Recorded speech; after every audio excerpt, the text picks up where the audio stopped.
મહાયુતિની 3 કલાકની બેઠકમાં વધુ ઓલ ઇઝ વેલ પણ કોઈ નિર્ણય ન લેવાયો. હવે મુંબઈમાં નક્કી થશે સીએમ.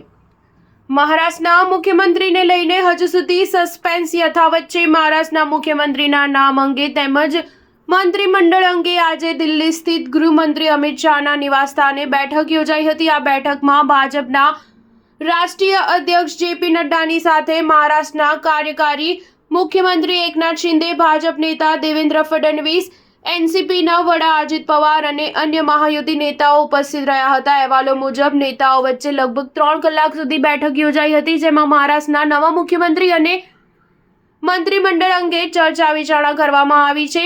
સૂત્રોના જણાવ્યા મુજબ મહારાષ્ટ્રના મંત્રીમંડળમાં ભાજપના 21 થી 22 ધારાસભ્યોને સામેલ કરવામાં આવી શકે છે. બેઠક બાદ મહાયુતિમાં સામેલ ત્રણેય પક્ષના દિગ્ગજો પરત મુંબઈ આવી ગયા હતા અને હવે આ મામલે મુંબઈમાં બેઠક યોજાશે, જેમાં સીએમનું નામ ફાઇનલ કરાશે તેવી ચર્ચા છે. આ મામલે કાર્યવાહી સીએમ શિંદેએ કહ્યું કે શાહ સાથે અમારી બેઠક સકારાત્મક રહી. આ પહેલી બેઠક હતી. હવે અમે મુંબઈમાં બીજી બેઠક કરીશું, જેમાં સીએમના નામ અંગે નિર્ણય લેવાશે. આ પહેલા શિંદે બુધવારે નિવેદનને સંકેત આપી દીધા હતા કે લગભગ નક્કી છે કે મુખ્યમંત્રી ભાજપના જ હશે. બસ હવે નામ પર મહોર લગાવવાની બાકી છે. તેને લઈને ગઈકાલે રાત્રે દિલ્હીમાં કેન્દ્રીય ગૃહમંત્રી અમિત શાહના ઘરે મોટી બેઠક યોજાઈ હતી.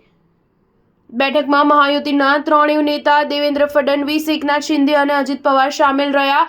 આ સિવાય બેઠકમાં ભાજપના રાષ્ટ્રીય અધ્યક્ષ જેપી નડ્ડા, પ્રફુલ્લ પટેલ અને સુનિલ તટકરે પણ હાજર રહ્યા હતા. અગાઉ એવા અહેવાલો સામે આવ્યા હતા કે અમિત શાહ સાથે જોડાયેલી બેઠક બાદ મુખ્યમંત્રી નામની જાહેર થઈ શકે છે. જો કે આ અંગે હાલ કોઈ સત્તાવાર જાહેરાત કે વિગતો સામે આવી નથી. સ્ટાર ન્યૂઝ 7 હંમેશા સચ્ચાઈની સાથે.